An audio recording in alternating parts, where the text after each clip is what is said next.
Hello guys, welcome back to my channel edutainment and मैं हूं स्मिता सिंह, आपकी educator for code 55 human resource management and labour welfare. And we are talking about unit 4 organisational behaviour and we are preparing for NTA UGC NET JRF 2022। Right, so unit 4 से organisational behaviour से हमने काफी सारे topics कर लिए हैं अब तक। अगर नहीं देखा है सेशंस को तो आप देख सकते हैं यूट्यूब पर जा करके। एंड आज का हमारा टॉपिक आपके सामने मैं लेकर के आ रही हूँ। Let me come to the slide. Just a second.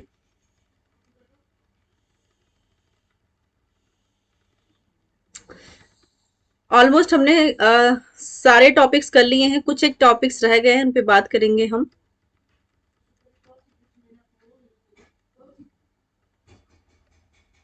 Conflict and negotiations की बात करनी थी हमें। लास्ट सेशन में हमने बात की थी creating an ethical organisational culture.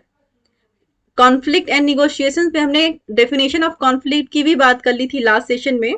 Transition in conflict thought की बात की थी हमने, उसके अंदर हमने देखा था द ट्रेडिशनल व्यू, द इंटरएक्शनिस्ट व्यू, द कॉन्फ्लिक्ट प्रोसेस, क्या प्रोसेस होते हैं कॉन्फ्लिक्ट के, लैटेंट कॉन्फ्लिक्ट, पोटेंशियल ऑपोजिशन और इनकम्पैटिबिलिटी की भी बात की थी हमने लास्ट सेशन में।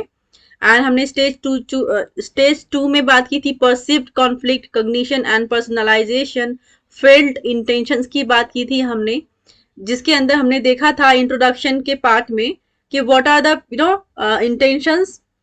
So there were the intentions, cooperativeness, assertiveness, competing, collaborating, avoiding, compromising. So ये सारे टॉपिक्स पे, सारे स्टेजेस पे हमने बात की थी लास्ट सेशन में। मैनिफेस्ट कॉन्फ्लिक्ट बिहेवियर की भी बात की थी हमने लास्ट सेशन में। कॉन्फ्लिक्ट आफ्टरमाथ की बात की थी हमने। आज का हमारा टॉपिक होगा निगोशिएशन। हम निगोशिएशन पे बात करेंगे, राइट। इंट्रोडक्शन पार्ट में देखेंगे, negotiation is a process. Negotiation is a process in which two or more parties exchange goods or services and attempt to agree upon the exchange rate for them. We use the term negotiation and bargaining interchangeably. Second, negotiation permeates the interaction of almost everyone in groups and organizations. A, उसके अंदर A देखेंगे, for example labour bargain with management. B, not so obvious, however managers negotiate with employees, peers and bosses. C, salespeople negotiate with our customers, purchasing agents negotiate with suppliers, a worker agrees to answer a colleague's phone for a few minutes in exchange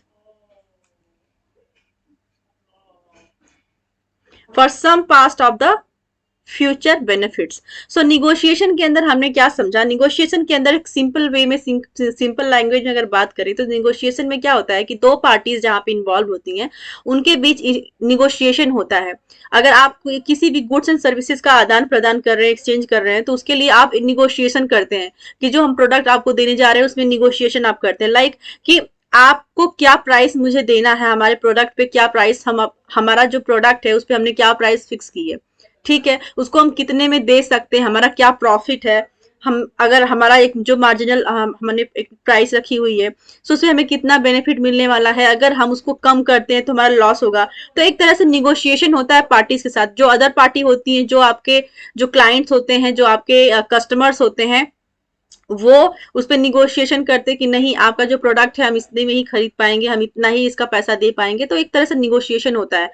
तो हर कोई अपने level पे, अपने and पर negotiation करता है, क्योंकि हर एक person as an individual, as a business, as a group, वो हमेशा अपने बेनिफिट की सोचता है कि जो मैं डील कर रहा हूँ या करने जा रहा हूँ वो उसमें मेरा बेनिफिट है कि नहीं है। So as per the benefit prospective everyone do the negotiations. So negotiation part में that negotiator can be anyone, like वो कस्टमर्स हो सकते हैं जो अपने क्लाइंट के साथ जो सर्विसेज लेने जा रहे हैं उनके साथ निगोशिएशन करते हैं, इंप्लॉइज अपने बॉसेस के साथ निगोशिएशन करते हैं, मैनेजर्स अपने सबऑर्डिनेट्स के साथ, अपने लेबर्स के साथ निगोशिएशन करते हैं, बॉसेस के साथ निगोशिएशन करते हैं।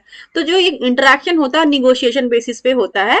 सो यहाँ पर बात करेंगे कि निगोशिएशन किसी के भी साथ हो सकता है और कोई भी निगोशिएटर हो सकता है, राइट, किसी भी फेज में, as an individual, as a purchaser, as a buyer, as a seller, कोई भी निगोशिएट कर सकता है और करते हैं लोग, right. So this is the negotiation part, this is how negotiation happens. Bargaining strategies देखेंगे, डिस्ट्रीब्यूटिव स्ट्रेटेजीज। तो बार्गेनिंग स्ट्रेटेजीज के अंदर हम बात करेंगे डिस्ट्रीब्यूटिव स्ट्रेटेजीज क्या है, that will see here two general approaches to negotiation. First, distributive bargaining, second integrative bargaining. So distributive bargaining को टू कैटेगरीज में डिवाइड कर दिया गया यहाँ पर, first distributive bargaining and second integrative bargaining, ठीक है। सो बार्गेनिंग में डिस्ट्रीब्यूशन होता है और इंटीग्रेशन भी होता है। इंटीग्रेशन इन द सेंस कि आप एक कुमुलेटेड होके एक बार्गेनिंग करते हैं और आप एक डिस्ट्रीब्यूटिव होकर के एज अ डिस्ट्रीब्यूटर होके आप निगोशिएशन एंड बार्गेनिंग करते हैं, राइट। सो बी देखेंगे, an example of distributive bargaining is buyer buying a car. So example की बेसिस पे हम समझेंगे, एग्जाम्पल के माध्यम से समझेंगे ताकि आपको अच्छे से समझ में आए। सो यहाँ पर दिया गया है कि as an example of distributive bargaining is buying a car. एक कार खरीदना आप एज अ डिस्ट्रीब्यूटिव बार्गेनिंग के रूप में समझेंगे। You go out to see the car, it is great and you want it. आप कार देखने गए और आपको वो कार पसंद आई, आपको लगा कि कार बहुत अच्छी है और आपको लगता है कि इस कार को मुझे खरीद लेना चाहिए। Second, the owner tells you the asking price, you do not want to pay that much. आप कार देखने गए, कार आपको पसंद आ गई और अब आप चाहते हैं कि आपको कार खरीदना है, लेकिन जो सेलर है वो प्राइस आपको जो बता रहा है उस प्राइस पे आप एग्री नहीं करते हैं, आपको वो प्राइस पसंद नहीं आ रही, आपको लगता है नहीं, इतना मैं नहीं पेश कर सकता हूँ इस कार के लिए। थर्ड पॉइंट में देखेंगे, the two of you then negotiate over the price. उसके बाद क्या होगा, प्रोसीजर क्या होगा, उसके बाद दोनों जो पार्टीज हैं, जो बायर एंड सेलर, दोनों ही निगोशिएशन करेंगे वहां पर। सेलर हमेशा सोचेगा कि मैं बेस्ट प्राइस पे सेल करूं ताकि मेरा प्रॉफिट हो, और बायर हमेशा उस प्राइस पे खरीदना चाहेगा जहां पर उसका कोई लॉस ना हो, वो भी प्रॉफिटेबल हो, राइट। सो क्योंकि उसका हमेशा मोटो रहेगा बायर का कि वो अच्छे मतलब कम पैसे में अच्छी चीज खरीद ले, राइट। और सेलर हमेशा चाहेगा कि जो उसका प्रोडक्ट है उस पर उसको बेस्ट प्राइस मिले ताकि ज्यादा से ज्यादा उसको बेनिफिट मिल पाए उसका, राइट। तो लास्ट फोर्थ देखेंगे, it most identifying features is that it operate under zero sum conditions. So जो सबसे डिस्ट्रीब्यूटिव बार्गेनिंग का सबसे बड़ा जो पॉइंट है, जो सबसे इंपॉर्टेंट चीज है, that is that operates under zero sum conditions. Zero sum conditions के अंदर ये ऑपरेट किया जाता है।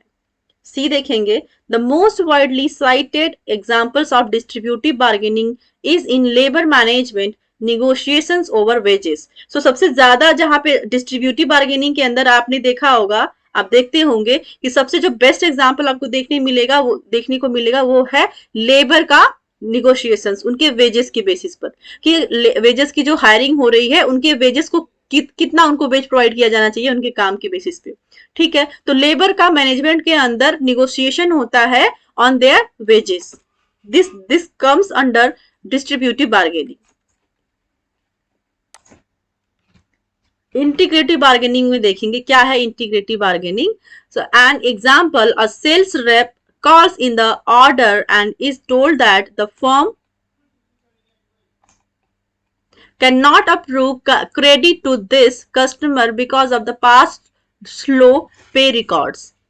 The next day, the sales rep and the firm's credit manager meet to discuss the problem. They want to make the sale but do not want to get stuck with uncollectible debt. Second, the two openly review their options. Third, after considerable discussion, they agree on a solution that meets both their needs. Fourth, the sale will go through with a bank guarantee that will ensure payment if not made in 60 days. Fifth, this example operates under the assumption that there exist one or more settlements that can create a win-win solution. B. In terms of intra-organizational behavior, all things being equal,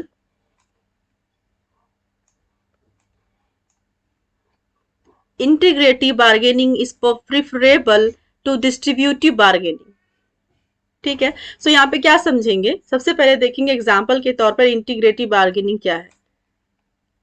ठीक है, distributive में हमने देखा कि किस तरह से distributive वे में बार्गेनिंग की जाती है। जब आप कोई कार खरीदने जाते हैं तो कार को देख करके आपको लगा कि कार तो बहुत अच्छी है, लेकिन वहीं पर जब आप प्राइस सुनते हैं कि प्राइस आपके बजट में नहीं है, या फिर आपको लगता है कि इस चीज के लिए मैं इतना पैसा नहीं दे सकता हूँ, तो आप वहीं पर नेगोशिएशन स्टार्ट कर देते हैं। तो वहां पे हमेशा सेलर भी निगोशिएशन करता है, बायर भी निगोशिएशन करता है। उसके बेस्ट एग्जाम्पल में मैं आपने एज एन एग्जाम्पल समझा डिस्ट्रीब्यूटिव बार्गेनिंग को। वहीं पर आपने ये भी देखा कि सबसे ज्यादा जो यूज होता है वो लेबर मार्केट में होता है, यू कैन से लेबर्स के लिए यूज होता है, जहां पे लेबर्स के वेजेस के का जब लेबर के वेजेस को फिक्स करना होता है, तब ये डिस्ट्रीब्यूटिव बार्गेनिंग सबसे ज्यादा इंपॉर्टेंटली यूज किया जाता है। राइट, वहीं पर अब इंटीग्रेटिव बार्गेनिंग में हम देखेंगे किस तरह से बार्गेनिंग करते हैं, क्या प्रोसेस होता है और इसको किस तरह से कैटेगराइज किया गया है इंटीग्रेटिव बार्गेनिंग के अंदर। An example, a sales rep calls in the order and is told that the firm cannot approve credit to this customer because of the past low pay records। इसके अंदर क्या होता है, इंटीग्रेटिव बार्गेनिंग में क्या होता है कि आप किसी भी प्रोडक्ट को सेल करने जा रहे हैं, बट ऐसे पर्सन को सेल करने जा रहे हैं जिसका रिकॉर्ड ऑलरेडी बहुत खराब है। उसने पहले आपसे कोई सामान लिया, आपका प्रोडक्ट लिया, लेकिन उसने अपने अभी भी वो डेट में है, अभी भी उसने पेमेंट नहीं किया है, या फिर जो पेमेंट कर भी दिया है तो उसका जो रिकॉर्ड है खराब है, क्योंकि उसने पेमेंट टाइमली नहीं किया, अपने कमिटमेंट पे खड़ा नहीं उतरा, उसने जो बात बोली थी, जो डेट दिया था, जो टाइम दिया, शायद उस टाइम पे उसने नहीं पेमेंट किया, तो आपका कुल मिला के एक्सपीरियंस बैड रहा है उस कस्टमर के साथ। तो उस कंडीशन में कंपनी क्या करती है कि आपके पास बायर तो आया है खरीदने के लिए, लेकिन still you are not going to sell that person the product, because क्योंकि उस पर्सन का ऑलरेडी जो आपके साथ कनेक्शन है, जो कहते हैं कि कम्युनिकेशन था, या फिर आपका जो एक रिलेशनशिप था as a buyer and seller, वो अच्छा नहीं रहा। राइट, बैड एक्सपीरियंस रहा।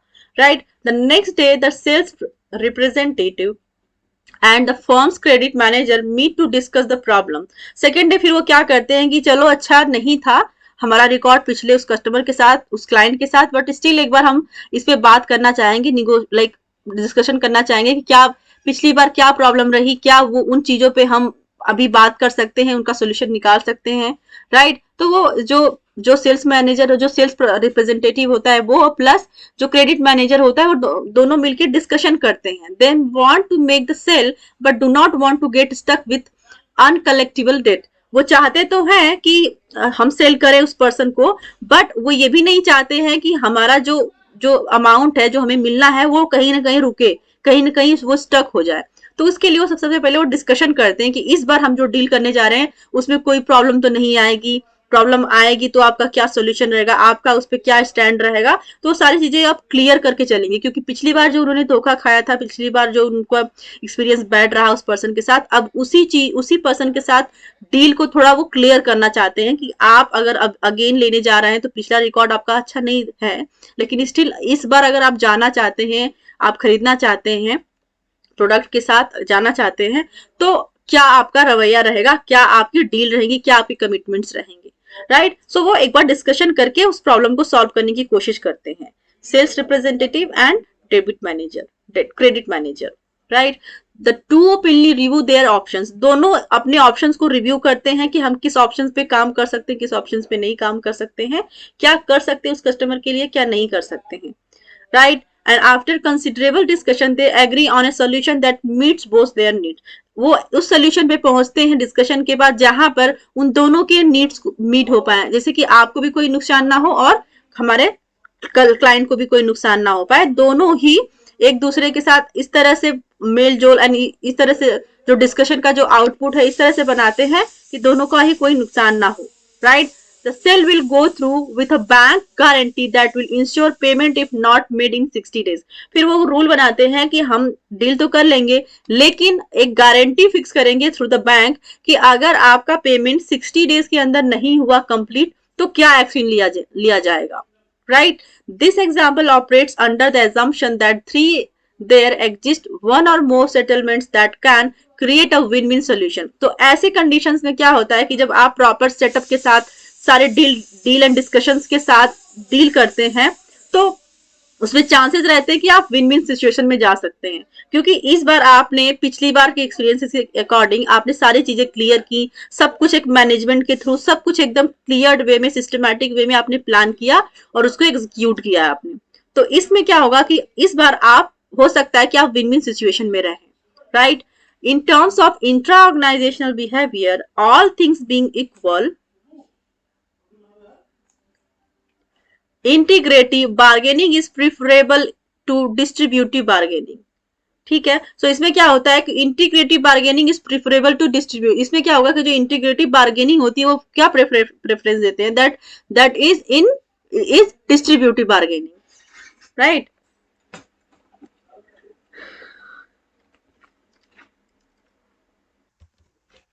Because integrative bargaining builds long-term relationship and facilitate working together in the future. It bonds negotiation and allows each to leave the bargaining table feeling victorious. So यहाँ पर आपको देखने को मिलेगा जो इंटीग्रेटिव बार्गेनिंग है वो लॉन्ग टर्म रिलेशनशिप होता है। आपका जो रिलेशनशिप होता है वो लॉन्ग होता है, जैसा कि अभी आपने देखा एग्जाम्पल के तौर पे कि किसी कस्टमर के साथ उस कंपनी का अच्छा एक्सपीरियंस नहीं रहा है पिछली बार, जब शायद उसके साथ ऐसा हुआ हो कि जब जो प्रोडक्ट एंड सर्विसेज लिया हो उसके क्लाइंट ने, उसकी पेमेंट उसने टाइम पे नहीं दिया हो और जो कमिटमेंट किया था उस टाइम पे देने का वो भी उसने फुलफिल नहीं किया।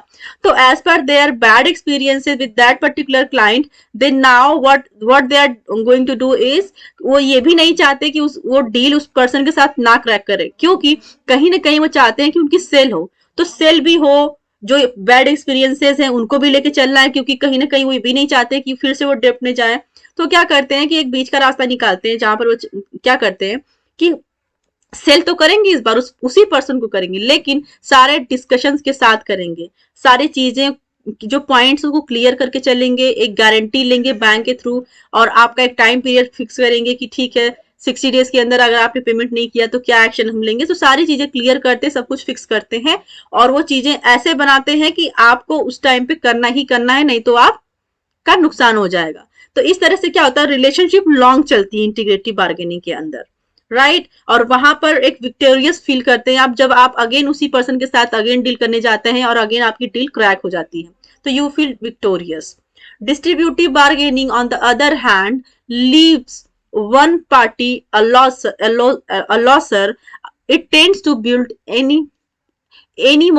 animosities and deepens divisions. So वहीं पर आप दूसरे हैंड में देखेंगे, दूसरी तरफ देखेंगे कि जो डिस्ट्रीब्यूटिव बार्गेनिंग है वो एक पार्टी का तो विन होगा लेकिन दूसरी पार्टी का वहां पे लॉस होगा, इस तरह की डील होती है, राइट क्योंकि उसमें क्या होता है, कोई ना कोई कॉम्प्रोमाइज करता है, right. It tends to build animosities and deepens divisions. See, why do we not see more integrative bargaining in organizations? The answer lies in the conditions necessary for this type of negotiation to succeed.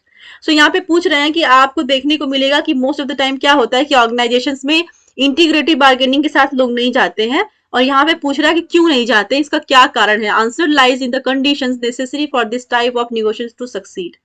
Parties who are open with information and candid about their concerns, are sensitive by both parties to the other's need.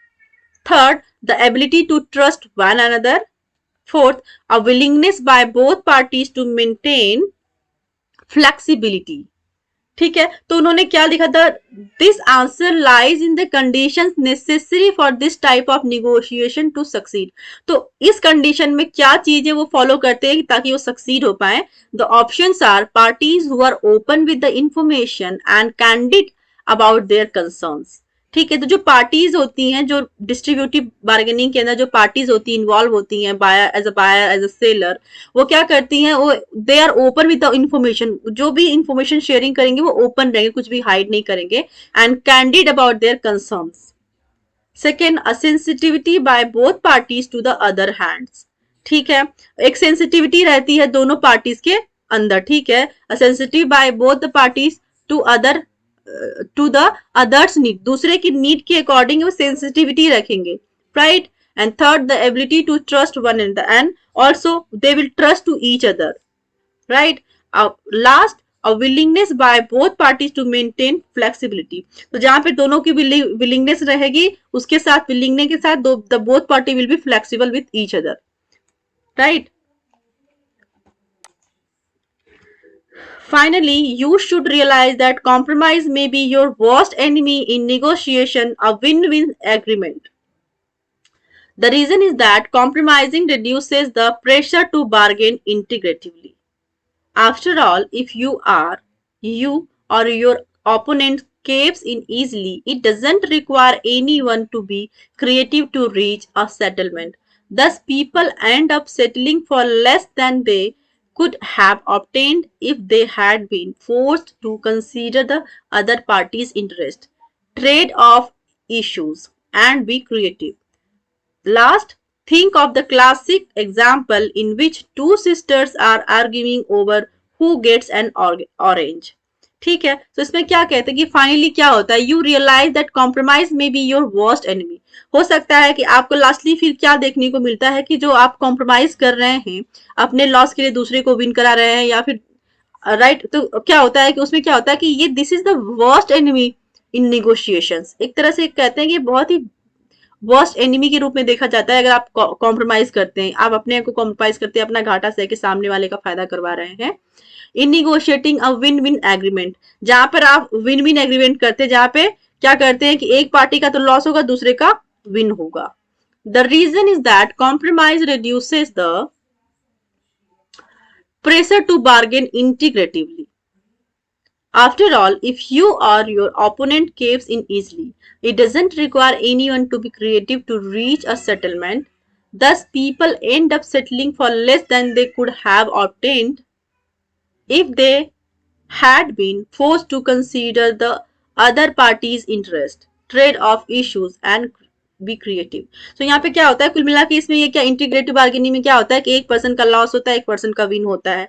ठीक है, इस compromise होता है जहां पे आपको देखने को मिलेगा, इसमें कॉम्प्रोमाइज देखने को मिलेगा. ठीक है, वो जितना अपने प्रोडक्ट का प्रॉफिट ले सकते थे उतना नहीं ले पाते हैं जस्ट बिकॉज ऑफ निगोशिएशंस. तो कहीं ना कहीं वो कॉम्प्रोमाइज करते हैं, कहते हैं ठीक है आप इतना नहीं दे सकते, आप इतने नहीं दे के जाइए, बट जाइए सामान लेके जाइए, कम से कम सेल तो हो रही है. तो इस तरह की सिचुएशन होती है इंटीग्रेटिव बार्गेनिंग के अंदर, right. The negotiation process, negotiation process हम नेक्स्ट सेशन में बात करेंगे. निगोशिएशन प्रोसेस के बाद डेफिनेशन ऑफ ग्राउंड्स रूल्स की बात करेंगे, क्लैरिफिकेशन एंड जस्टिफिकेशन की बात करेंगे, बार्गेनिंग एंड प्रॉब्लम सॉल्विंग की बात करेंगे, क्लोजर एंड इम्प्लीमेंटेशन की बात करेंगे, राइट. सो उसके बाद देखेंगे पर्सनालिटी ट्रेट्स इन निगोशिएशन, क्या है ट्रेट्स निगोशिएशन के अंदर, मूड्स इमोशन इन निगोशिएशन में देखेंगे हम क्या चीजें बोली गई हैं, जेंडर डिफरेंशिएशन इन निगोशिएशन की बात करेंगे हम, right. There are many topics left to study, so let it be here. आज का ये सेशन हम यहीं पर एंड करते हैं एंड नेक्स्ट सेशन में मिलते हैं. तो तब तक के लिए thank you so much for watching me. Thank you very much.